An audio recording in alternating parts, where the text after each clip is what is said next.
ही खास और महत्वपूर्ण विषय पर बात करने वाले हैं।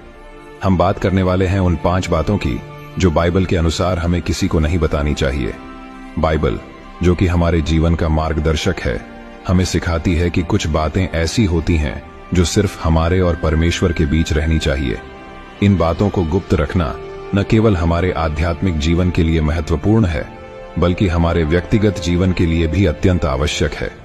हम सभी जानते हैं कि जीवन में कुछ बातें ऐसी होती हैं जो सिर्फ हमारे और परमेश्वर के बीच रहनी चाहिए, लेकिन कई बार अज्ञानता या भावनाओं के प्रवाह में बहकर हम इन बातों को दूसरों के साथ शेयर कर बैठते हैं, जिसका परिणाम हमारे जीवन पर नकारात्मक प्रभाव डालता है।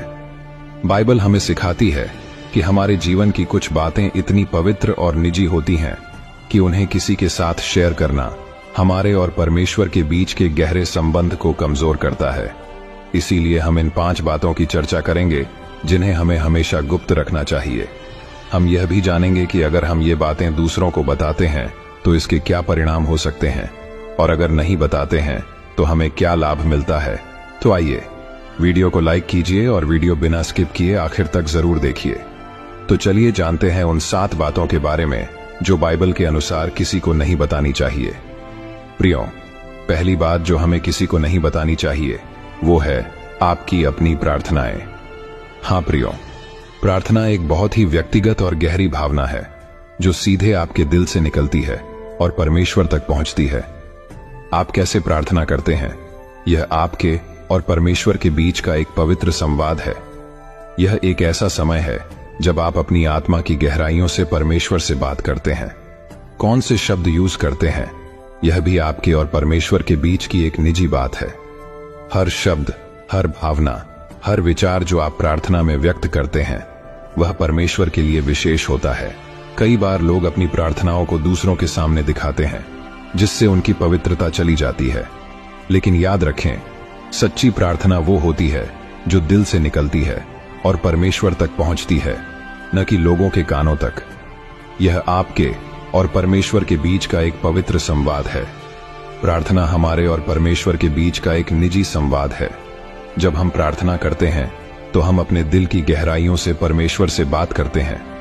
बाइबल में मैथ्यू 6:6 में लिखा है, जब तुम प्रार्थना करो तो अपनी कोठरी में जाओ और दरवाजा बंद करके अपने पिता से जो छुपे में है प्रार्थना करो, और तुम्हारा पिता जो छुपे में देखता है तुम्हें प्रतिफल देगा। इसका मतलब है कि हमारी व्यक्तिगत प्रार्थनाएं किसी और को नहीं बतानी है, अकेले में जाकर प्रार्थना करनी है। ऐसा करने से प्रार्थना की पवित्रता बनी रहती है और हमारा संबंध परमेश्वर के साथ मजबूत होता है।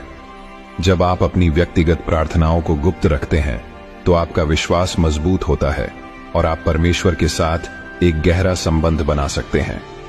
आपकी प्रार्थनाएं अधिक प्रभावी होती हैं और परमेश्वर आपको गुप्त रूप से आशीर्वाद देते हैं। इसलिए प्रियो, अपनी प्रार्थनाओं को अपने और भगवान के बीच ही रखें और उन्हें दुनिया से छुपा कर रखें। अब चलते हैं दूसरी बात की ओर। दूसरी बात जो हमें किसी को नहीं बतानी चाहिए वो है आपके दान और अच्छे काम। जब आप किसी की मदद करते हैं, किसी गरीब को दान देते हैं, तो ये काम छुपा कर करना चाहिए। दिखावे के लिए किया गया दान दान नहीं बल्कि घमंड होता है। जब आप अपने दान का ढिंढोरा पीटते हैं तो आप असल में अपनी अच्छाई को कम कर रहे होते हैं। सच्चा दान वो होता है जो बिना किसी उम्मीद या दिखावे के किया जाए। बाइबल में मैथ्यू 6:3 और 4 में लिखा है, जब तुम दान दो तो तुम्हारा बायां हाथ न जानने पाए कि तुम्हारा दायां हाथ क्या कर रहा है, ताकि तुम्हारा दान गुप्त रहे और तुम्हारा पिता जो छुपे में देखता है तुम्हें प्रतिफल देगा। इसका मतलब है कि हमें अपने दान और सेवा कार्यों को गुप्त रखना चाहिए। यह सच्चे मन से की गई सेवा का प्रतीक है और इसे परमेश्वर देखता है और आशीर्वाद देता है। जब आप किसी की मदद करते हैं तो उसका ढिंढोरा पीटने के बजाय उसे परमेश्वर और अपने बीच ही रहने दें। यह आपकी आत्मा की शुद्धता और आपके दिल की उदारता को दर्शाता है। यह आपकी अच्छाई और उदारता का सबूत है। इसे दुनिया से छुपा कर रखें। जब आप अपने अच्छे कामों को छुपाते हैं तो आप वास्तव में अपने आप को और अधिक महान बना रहे होते हैं। याद रखें, आपका दान जरूरतमंद तक पहुंचना चाहिए, न कि लोगों की तारीफ तक। आपका उद्देश्य होना चाहिए कि आपका दान उन लोगों तक पहुंचे जिन्हें वास्तव में इसकी जरूरत है। दान देना एक पुण्य का काम है इसे घमंड का कारण न बनाएं। यह एक ऐसा कार्य है जो आपके दिल को सुकून देता है और आपकी आत्मा को शांति। इसलिए इसे विनम्रता और सच्चाई के साथ करें। जब आप अपने दान और सेवा कार्यों को गुप्त रखते हैं तो आपकी सेवा का सच्चा मूल्य बना रहता है और परमेश्वर आपको विशेष आशीर्वाद देते हैं। आपका दिल शुद्ध रहता है और आप सच्चे परोपकार की भावना का अनुभव करते हैं। अब चलते हैं तीसरी बात की ओर। तीसरी बात जो हमें किसी को नहीं बतानी चाहिए वो है आपके व्यक्तिगत संघर्ष और कमजोरियां। प्रियो, हमारे जीवन में कई संघर्ष और कमजोरियां होती हैं जिनका सामना हम खुद करते हैं। बाइबल हमें सिखाती है कि हमें अपने संघर्षों और कमजोरियों को परमेश्वर के समक्ष रखना चाहिए और उनसे मार्गदर्शन प्राप्त करना चाहिए। 2 कोरिन्थियंस 12:9 में लिखा है, पर उसने मुझसे कहा, मेरा अनुग्रह तुम्हारे लिए काफी है, क्योंकि मेरी ताकत कमजोरी में पूर्ण होती है। इसका मतलब है कि हमें अपने संघर्षों को गुप्त रखना चाहिए और परमेश्वर से मदद मांगनी चाहिए। ऐसा करने से हमें आंतरिक शक्ति मिलती है और हमारा विश्वास मजबूत होता है। अगर आप अपने संघर्षों और कमजोरियों को हर किसी से शेयर करते हैं तो लोग आपकी समस्याओं का गलत फायदा उठा सकते हैं। वे आपकी कमजोरी का मजाक बना सकते हैं और आपके आत्मविश्वास को कमजोर कर सकते हैं।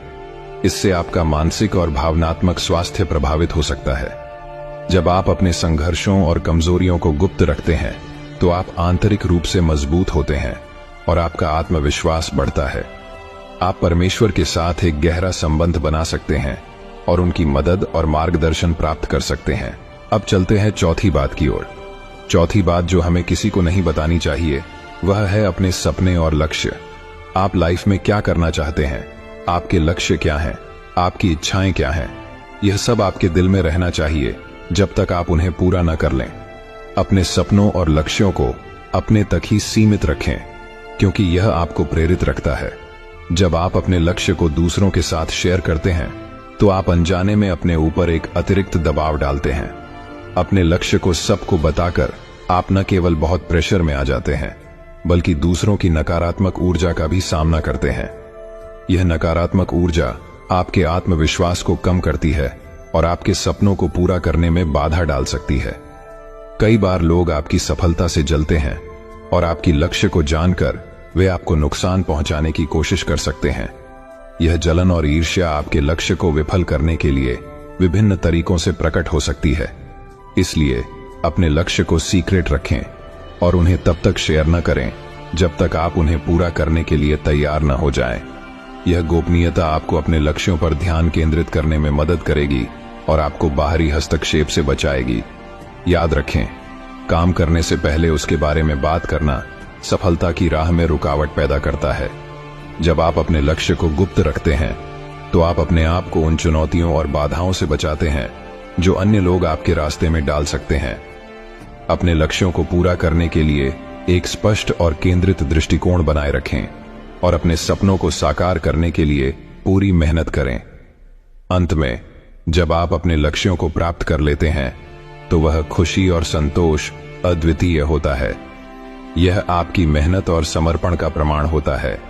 इसलिए अपने सपने और अपने लक्ष्यों को गुप्त रखें और उन्हें पूरा करने के लिए पूरी मेहनत करें। अब चलते हैं पांचवी बात की ओर। पांचवी और आखिरी बात जो हमें किसी को नहीं बतानी चाहिए वह है हमारे व्यक्तिगत संबंध और विश्वास। प्रियो, हमारे व्यक्तिगत संबंध और विश्वास हमारे जीवन की नींव होते हैं। इन्हें हमें गुप्त रखना चाहिए और दूसरों के साथ शेयर नहीं करना चाहिए। बाइबल में नीति वचन 11:13 में लिखा है, जो चुगलखोर है वह भेद प्रकट करता है, परंतु जो विश्वास योग्य है वह बात को छिपाए रखता है। इसका मतलब है कि हमें अपने व्यक्तिगत संबंधों और विश्वासों को गुप्त रखना चाहिए। ऐसा करने से हमारे रिश्ते मजबूत होते हैं और हमारा विश्वास बना रहता है। अगर आप अपने व्यक्तिगत संबंधों और विश्वासों को हर किसी से शेयर करते हैं तो लोग आपकी भावनाओं का गलत फायदा उठाते हैं। इससे आपके रिश्तों में दरार आ सकती है और आपका विश्वास कमजोर हो सकता है। जब आप अपने व्यक्तिगत संबंधों और विश्वासों को गुप्त रखते हैं तो आपके रिश्ते मजबूत होते हैं और आपका विश्वास बना रहता है। आप अपने संबंधों में ईमानदारी और सम्मान का अनुभव करते हैं और आपके रिश्ते में स्थिरता आती है। तो प्रियो, ये थी वे 5 बातें जो हमें बाइबल के हिसाब से कभी किसी को नहीं बतानी चाहिए। इन बातों को अपने जीवन में उतारकर आप न केवल एक अच्छे इंसान बन सकते हैं, बल्कि अपने जीवन को और भी शांत और सफल बना सकते हैं। याद रखें, ज्ञान को समझना ही काफी नहीं है, उसे अपने जीवन में उतारना भी होगा। यदि आप भी परमेश्वर के मार्ग पर चलते हैं और उनके वचनों को अपना जीवन मानते हैं, तो वीडियो को लाइक करें, कमेंट में आमीन टाइप करें और यह वीडियो अपने परिवार के साथ, अपने दोस्तों के साथ शेयर जरूर करें। प्रभु आप सभी को आशीष दे। आमीन।